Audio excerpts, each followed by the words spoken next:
வணக்கம். ஆகாஷவாணி.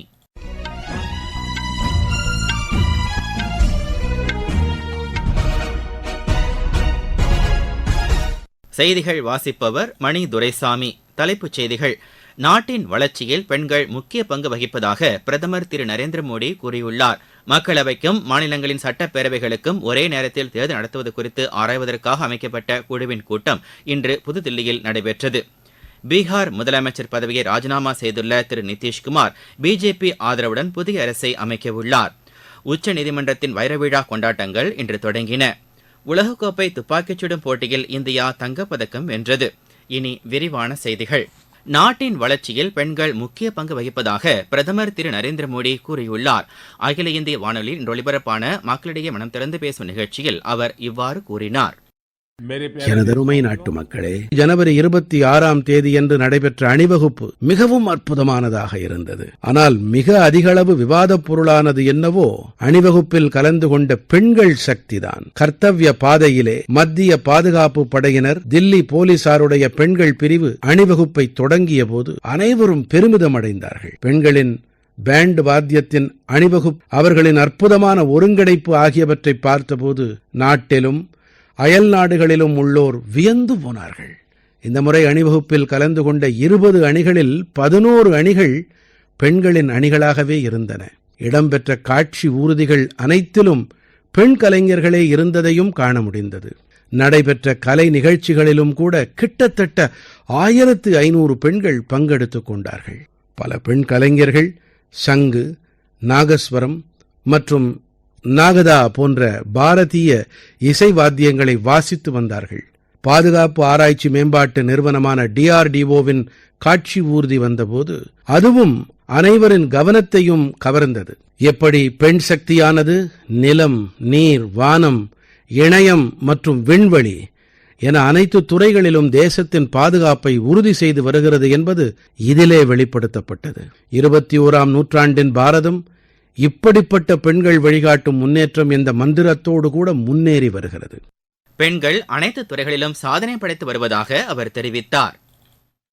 எனதருமை நாட்டு மக்களே, இந்த முறை 13 தடகள வீராங்கனைகளுக்கு அர்ஜுன் பதக்கம் வழங்கி கௌரவிக்கப்பட்டது. இந்த வீராங்கனைகள் பல பெரிய பந்தயங்களில் பங்கெடுத்திருக்கிறார்கள். பாரதத்தின் கொடியை அங்கே பறக்க விட்டிருக்கிறார்கள். உடல் ரீதியான பொருளாதார சவால்கள் ஆகியவையெல்லாம் இந்த சாகசம் படைத்த திறமை வாய்ந்த வீராங்கனைகளின் முன்னே தாக்குப்பிடிக்க முடியவில்லை. மாறிவரும் பாரதத்தில் அனைத்து துறைகளிலும் நமது சிறுமிகள், தேசத்தின் பெண்கள் அற்புதங்களை வெளிப்படுத்தி வருகிறார்கள். பத்ம விருதுகளை பெற்றவர்களில் 30 பேர் பெண்கள் என்றும் பிரதமர் குறிப்பிட்டார். எனதருமை நாட்டு மக்களே, பத்ம விருதுகளை பெறும் பெரும்பாலானோர் தத்தமது துறைகளில் மிகவும் சிறப்பான செயல்களை புரிந்து வருகிறார்கள். சிலர் அவசரகால ஊர்திக்கு ஏற்பாடு செய்து தருகிறார்கள். சிலர் யாருமற்ற அனாதைகளுக்கு குடியிருக்க இடம் அமைத்து தருகிறார்கள். சிலர் ஆயிரக்கணக்கான மரங்களை நட்டு இயற்கை பராமரிப்பு முயற்சிகளில் ஈடுபட்டு வருகிறார்கள். 650க்கும் மேற்பட்ட நெல் ரகங்களை பாதுகாக்கும் பணியிலும் கூட சிலர் ஈடுபட்டு வருகிறார்கள். சிலரோ போதைப் பொருள் மற்றும் மதுபானத்தால் பீடிக்கப்பட்டவர்களை நல்வழிப்படுத்தும் வகையில் சமூகத்தில் விழிப்புணர்வை ஏற்படுத்தி வருகிறார்கள்.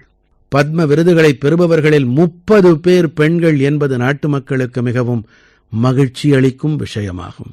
இந்த பெண்கள் கள அளவில் தங்கள் பணிகள் வாயிலாக சமூகத்தையும் தேசத்தையும் முன்னெடுத்துச் சென்று கொண்டிருக்கிறார்கள். அயோத்தியில் நடைபெற்ற ராமர் கோவில் திறப்பு விழா கோடிக்கணக்கான நாட்டு மக்களை ஒருங்கிணைத்திருப்பதாக பிரதமர் கூறினார். எனதருமை நாட்டு மக்களே, அயோத்தியிலே பிராண பிரதிஷ்டை சந்தர்ப்பமானது தேசத்தின் கோடிக்கணக்கான மக்களை ஓரிழையில் இணைத்து வைத்தது. அனைவரின் இறையும் ஒன்றே, அனைவரின் பக்தியும் ஒன்றே, அனைவரின் சொல்லிலும் ராமன், அனைவரின் இதயங்களிலும் ராமன். தேசத்தின் பலர் இந்த வேளையில் ராம பஜனைகளை பாடி அவற்றை ராமனின் பாதார விந்தங்களிலே சமர்ப்பணம் செய்தார்கள். ஜனவரி மாதம் 22ஆம் தேதியன்று மாலையிலே நாடெங்கிலும் ராமஜோதி ஏற்றப்பட்டு தீபாவளி கொண்டாடப்பட்டது. இந்த வேளையிலே தேசத்தின் சமூகத்தன்மையின் சக்தி பார்க்கப்பட்டது. இதுவே வளர்ச்சியடைந்த பாரதம் என்ற நமது உளவுறுதிப்பாட்டின் மிகப்பெரிய ஆதாரமும் ஆகும். மகர சங்கராந்தி முதல் ஜனவரி மாதம் 22ஆம் தேதி வரை தூய்மை இயக்கத்தை செயல்படுத்த வேண்டும் என்று நான் நாட்டு மக்களிடம் கேட்டுக் கொண்டிருந்தேன். லட்சக்கணக்கானோர் மிகுந்த சிரத்தையோடு கூட தங்களது பகுதிகளில் உள்ள புனித தலங்களிலே தூய்மைப் பணியை மேற்கொண்டார்கள். பலர் இந்த பணியோடு தொடர்புடைய படங்களை, காணொளிகளை அனுப்பியிருக்கிறார்கள். இந்த உணர்வு தடைப்படக்கூடாது. இந்த இயக்கம் தொடர்ந்து நடைபெற்று வர வேண்டும். சமூக இயல்பின் இந்த சக்தி நமது தேசத்தை வெற்றியின் புதிய உயரங்களுக்கு கொண்டு செல்லும். உடல் உறுப்பு தானம் காரணமாக ஏராளமான மக்களின் உயிர்கள் காப்பாற்றப்படுவதாக பிரதமர் தெரிவித்தார். ஜனநாயகத்தை வலுப்படுத்துவதற்காக தேர்தல் ஆணையம் மேற்கொண்டு வரும் தொடர் முயற்சிகள் பாராட்டுக்குரியது என்றும் திரு நரேந்திர மோடி கூறினார். எனதருமை நாட்டு மக்களே, இந்த தேசத்தில் சுமார் 96 கோடி வாக்காளர்கள் இருக்கின்றார்கள். இந்த எண்ணிக்கை எத்தனை பெரியது என்பதை நீங்கள் அறிவீர்கள். இது அமெரிக்காவின் ஒட்டுமொத்த மக்கள் தொகையை விடவும் 3 பங்கு பெரியது. ஐரோப்பாவின் மொத்த மக்கள் தொகையை விடவும் இது 1½ பங்கு அதிகமானது. வாக்குச்சாவடிகளைப் பற்றி சொல்ல வேண்டுமென்றால், தேசத்தில் இன்று இவற்றின் எண்ணிக்கை சுமார் 10½ லட்சம் இருக்கிறது. பாரதத்தின் ஒவ்வொரு குடிமகனும் தனது ஜனநாயக கடமையை பயன்படுத்த இயல வேண்டும் என்பதற்காக நமது தேர்தல் ஆணையம் ஒரே ஒரு வாக்காளர் இருக்கும் இடங்களிலும் கூட வாக்குச்சாவடியை அமைக்கிறது. தேசத்தில் ஜனநாயக மதிப்பீடுகளை பலப்படுத்தும் வகையில் தொடர்ந்து முயற்சிகளை மேற்கொண்டு வரும் நமது தேர்தல் ஆணையத்தையும் நான் பாராட்ட விரும்புகிறேன். தேர்வு தொடர்பான அச்சத்தை களையும் வகையில் மாணவர்களுடன் நாளை தாம் கலந்துரையாட இருப்பதையும் எடுத்துரைத்து அவர் பேசினார்.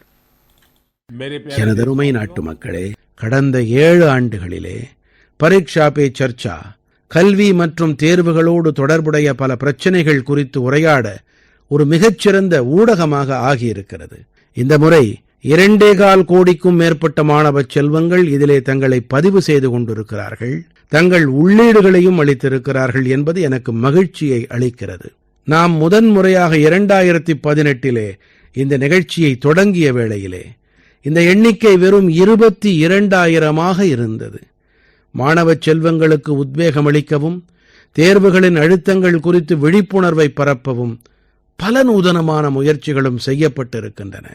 நாளை சாதனை பதிவேற்படுத்தும் எண்ணிக்கையில் நீங்கள் பங்கெடுத்துக் கொள்ளுங்கள் என்று நான் உங்கள் அனைவரிடத்திலும், குறிப்பாக இளைஞர்களிடத்தில், மாணவச் செல்வங்களிடத்தில் வேண்டுகோள் விடுக்கிறேன். விளையாட்டுத் துறையிலும் இந்தியா தொடர்ந்து சாதனைகளை படைத்து வருவதாக பிரதமர் தெரிவித்தார். பிரதமர் ஆற்றிய இந்த உரையின் தமிழாக்கம் இன்றிரவு 8 மணிக்கு மறுஒலிபரப்பு செய்யப்படுகிறது. தமிழகம் மற்றும் புதுச்சேரியில் உள்ள அனைத்து வானொலி நிலையங்களும் இதனை அஞ்சல் செய்யும். நீங்கள் கேட்டுக்கொண்டிருப்பது ஆகாஷவாணியின் செய்தி அறிக்கை. மக்களவைக்கும் மாநிலங்களின் சட்டப்பேரவைகளுக்கும் ஒரே நேரத்தில் தேர்தல் நடத்துவதற்கான சாத்தியக்கூறுகளை ஆராய்வதற்காக அமைக்கப்பட்ட உயர்நிலைக் குழுவின் 4வது கூட்டம் புதுதில்லியில் இன்று நடைபெற்றது. முன்னாள் குடியரசுத் தலைவர் திரு ராம்நாத் கோவிந்த் தலைமையில் நடைபெற்ற இந்த கூட்டத்தில் இது தொடர்பாக ஆலோசனைகள் தொடர்ந்து நடைபெற்றன.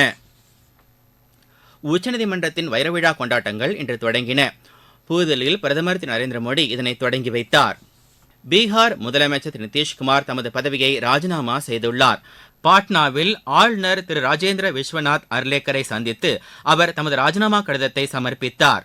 பின்னர் செய்தியாளர்களிடையே பேசிய அவர், புதிய அரசு பதவியேற்கும் வரை இடைக்கால முதலமைச்சராக தம்மை தொடருமாறு ஆளுநர் கேட்டுக்கொண்டதாக அவர் கூறினார். ஐக்கிய ஜனதாதள், ராஷ்டிரிய ஜனதாதள் இடையே ஏற்பட்ட கருத்து வேறுபாட்டை அடுத்து அந்த கூட்டணியில் இருந்து திரு நிதிஷ்குமார் விலகியுள்ளார். பிஜேபி ஆதரவுடன் திரு நிதிஷ்குமார் முதலமைச்சராக இன்று மாலை மீண்டும் பதவியேற்க திட்டமிட்டிருப்பதாக எமது செய்தியாளர் தெரிவிக்கிறார். உலகக்கோப்பை துப்பாக்கிச் சுடும் போட்டியில் இந்தியா தங்கப்பதக்கம் வென்றது. எகிப்தின் கெய்ரோவில் நடைபெற்று வரும் இப்போட்டியின் 10 மீட்டர் கலப்புக்குழு பிரிவில் இந்தியா இந்த பதக்கத்தை கைப்பற்றியது. இங்கிலாந்துக்கு எதிரான முதலாவது டெஸ்ட் கிரிக்கெட் போட்டியில் இந்தியா வெற்றி பெற 231 ரன் என்ற இலக்கு நிர்ணயிக்கப்பட்டுள்ளது. ஹைதராபாத்தில் நடைபெற்று வரும் இப்போட்டியின் 4ஆம் நாளான இன்று இங்கிலாந்து 2வது இன்னிங்ஸில் 420 ரன்னுக்கு ஆட்டமிழந்தது. தற்போது 2வது இன்னிங்ஸை ஆடிவரும் இந்தியா சற்று முன் வரை விக்கெட் இழப்பின்றி 42 ரன் எடுத்துள்ளது. மீண்டும் தலைப்புச் செய்திகள். நாட்டின் வளர்ச்சியில் பெண்கள் முக்கிய பங்கு வகிப்பதாக பிரதமர் திரு நரேந்திர மோடி கூறியுள்ளார். மக்களவைக்கும் மாநிலங்களின் சட்டப்பேரவைகளுக்கும் ஒரே நேரத்தில் தேர்தல் நடத்துவது குறித்து ஆராய்வதற்காக அமைக்கப்பட்ட குழுவின் கூட்டம் இன்று புதுதில்லியில் நடைபெற்றது. பீகார் முதலமைச்சர் பதவியை ராஜினாமா செய்துள்ள திரு நிதிஷ்குமார் பிஜேபி ஆதரவுடன் புதிய அரசை அமைக்கவுள்ளார். உச்சநீதிமன்றத்தின் வைரவிழா கொண்டாட்டங்கள் இன்று தொடங்கின. உலகக்கோப்பை துப்பாக்கிச் சுடும் போட்டியில் இந்தியா தங்கப்பதக்கம் வென்றது. இத்துடன் இந்த செய்தி அறிக்கை நிறைவடைகிறது.